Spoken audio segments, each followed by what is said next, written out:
Eh bien, bonjour à tous et bienvenue sur Avis Comics.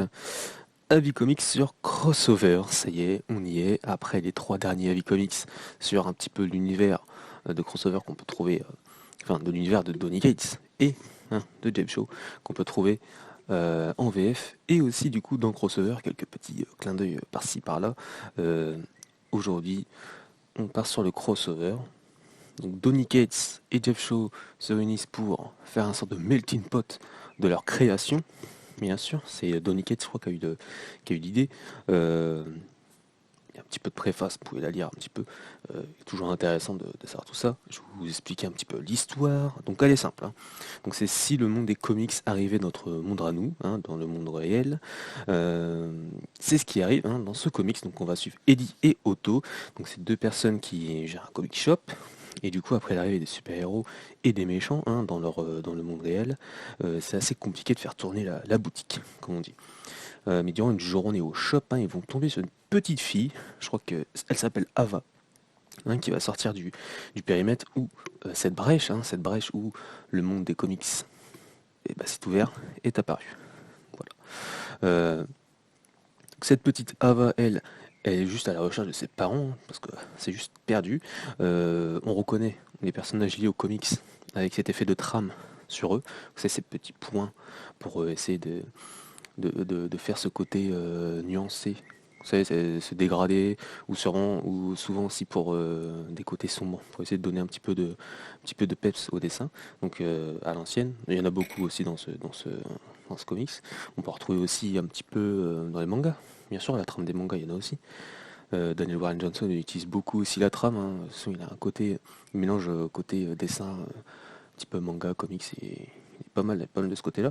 Donc on va reconnaître les personnages de comics avec cette trame. Voilà, puis on va dessiner aussi autrement, bien sûr.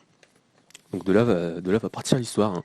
On va avoir Ellie et Otto qui vont essayer, euh, enfin plus Ellie qui va essayer de ramener la petite à ses parents, mais voilà, une organisation ou deux, ça dépend, puisque sur le premier tome, je crois qu'il y en a une ou deux, même deux, ouais, deux organisations qui vont tout faire pour éclipser ces personnages de comics, hein. Il y en a qui sont mis en prison, il y en a qui sont mis dans des camps de concentration pour des civils qui viennent de ces mondes de comics. Et ils sont persécutés, et tout ça, tout ça. Voilà. Et là arrive, après 3 ou 4 chapitres, des rencontres qui font très plaisir, hein. Je vais pas spoiler, ça serait dommage parce que c'est sorti récemment, hein. Mais ça fait super plaisir. Vous avez l'arrivée de certains super-héros indés qu'on adore si vous avez déjà lu, voilà, que ce soit du Dark Horse, hein, bien sûr, des matchs comics et tout ça, ça fait super plaisir. Donc moi, Crossover, je l'avais lu, je l'avais lu du coup avant certains titres indés de Donny Cates et Jeff Shaw. Donc je l'avais lu avant Payback, qui était sorti le même jour en VF. Manque de bol, j'avais pas pu avoir Payback, du coup j'ai lu Crossover. J'avais pas lu aussi God Country, donc c'est ces deux titres qui ont peut-être un peu plus d'importance. Et j'avais fait un œil comics aussi sur Buzzkill. On voit le personnage de Buzzkill dans exactement 3 cases. C'est très rapide, mais ce personnage m'avait vraiment super intéressé en 3 cases. J'ai fait putain, mais il faut trop que je le lise quoi, c'est ouf.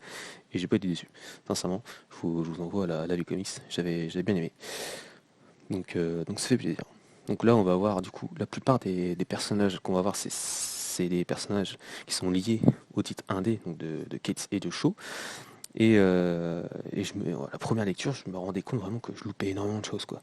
Ça m'énervait, je loupais des clins d'œil à leur univers ou à d'autres univers. Du coup, j'ai relu tous ces titres et puis je peux vous dire qu'après une deuxième lecture avec tous les clins d'œil, ça fait vraiment plaisir. Même si vu que j'avais déjà lu, je m'attendais à certains trucs. Bon, bah c'est pas grave, ça arrive. Donc voilà. Par contre, il y a beaucoup de features en indé. Les Big Two, il y a rien visuellement, hein. Ils sont juste cités, hein.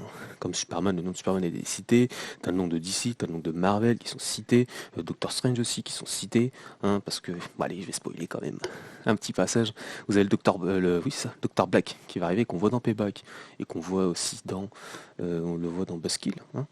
On le voit dedans, et j'aime bien parce qu'il y a une réflexion d'un personnage, il fait ah c'est Doctor Strange, et les mecs font non non non non non moi c'est Doctor Black, et c'est pas du tout pareil. Ouais, vous avez pas du tout le même docteur, hein. Lui il est carrément loufoque.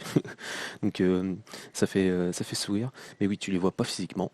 Il y a peut-être une ou deux silhouettes, bien sûr on joue beaucoup avec la silhouette de Superman, bien sûr, on va jouer, enfin on va jouer, on voit la silhouette de Batman, mais après c'est surtout des personnages indés, hein, parce que je crois que les droits, ça doit être assez compliqué, hein. Ça doit pas être facile, hein. Donc voilà. Ça fait plaisir, on voit du spawn aussi, enfin on voit spawn, on voit, comment dire, je balance un truc comme ça, on voit, on voit les traits de spawn, mais on voit pas le personnage, en fait on le voit enfermé dans une prison. Et vu qu'il y a une couverture alternative avec spawn, je pense que dans les prochains chapitres de crossover, on peut peut-être avoir eu du spawn. On voit, je vais peut-être pas tout spoiler, ça serait dommage. Il y a un personnage qui m'intéressait beaucoup dedans, et j'ai appris récemment qu'ils allaient sortir des intégrales sur ce personnage, je suis très content, et je vous invite à lire, parce que il m'intéresse, je dors. Je sais pas pourquoi, mais je dors. Donc voilà. Puis oui, bon, voilà, Spawn, ça fait plaisir, et d'autres personnages, bien sûr, de la maison Dark Horse et tout, ça fait... il y a pas mal de personnages, hein, sincèrement, et c'est très bien fait, parce qu'à la fin, il y a carrément une légende, un lexique, avec une page centrale, parce qu'il y a une grosse page centrale dans le comics, où tu vois quasiment tous les personnages, et ils te mettent des légendes, avec les noms et les remerciements, parce que oui, c'est des prêts et ça fait vraiment plaisir. Et ça fait plaisir aussi que les créateurs, les auteurs, les dessinateurs ont joué le jeu, de leur prêter, oui, ça fait plaisir. Je dis beaucoup ça fait plaisir, mais parce que ça fait plaisir. Donc voilà. Côté dessin, c'est peut-être le point noir, mais entre noir ou pas. Voilà, parce qu'il faut trouver quand même des défauts, hein. Tout n'est pas parfait, bien sûr. Et j'essaie de donner le pour et le contre aussi. Et ce contre, ce sera peut-être au niveau du dessin, parce que, bon, c'est pas une déception non plus, mais j'ai pas reconnu le style de Jeff Shaw. Voilà, j'ai lu des bouquins où il dessinait et tout, hein. Comme je vous dis, les trois livres qu'il a fait avec Donny Cates, je ne retrouve pas du tout son style. Il a un style carrément différent. Je me suis même vu revenir au début pour voir si c'était bien lui qui dessinait, parce que je me suis dit merde, je le reconnais pas. C'est c'est assez bizarre, son style il est carrément différent de Payback ou de Gone Country, quoi.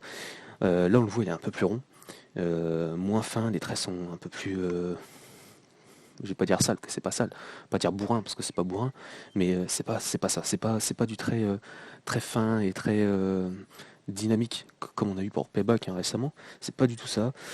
Euh, bon, je trouvais moins, ouais, c'est moins dynamique aussi. Est-ce que l'effet de trame sur les personnages, ça joue là-dessus? Bah, je vais vous dire non, parce que les personnages du monde réel, ils sont pas comme ça. Euh, à un moment donné, il y a quasiment du style un peu caricatural. Je sais pas, vous savez, un petit peu style caricature. Ouais, je sais pas, c'était assez spécial. Pour le coup, oui, c'est peut-être le point négatif. Je préfère son style dans d'autres comics. Ce style-là, je l'ai pas trop apprécié. Ça m'a pas non plus gâché la lecture, non. Parce que j'ai lu tranquille, mais c'est vrai que j'ai relu, mais c'est bien lui qui dessine, là, il y a un souci, je reconnais pas son style. Voilà. Donc je sais pas, mais ça m'a surpris. Bon, c'est pas du positif, hein, malheureusement, mais voilà, c'est juste le petit point qui m'a fait ah merde, merde, ça aurait été dessiné autrement, ça aurait été ouf, ouf, ouf de ouf, hein. J'aurais peut-être rien pu dire en des négatifs. Donc voilà, moi je vous ai tout dit. Si vous avez des questions, mettez-moi tout ça en commentaire. Si vous avez si j'ai des conneries surtout, vous pouvez me le dire, il n'y a pas de problème. Mettez un j'aime, un commentaire, puis nous, eh ben, on se retrouve pour un prochain avis comics. Allez, salut.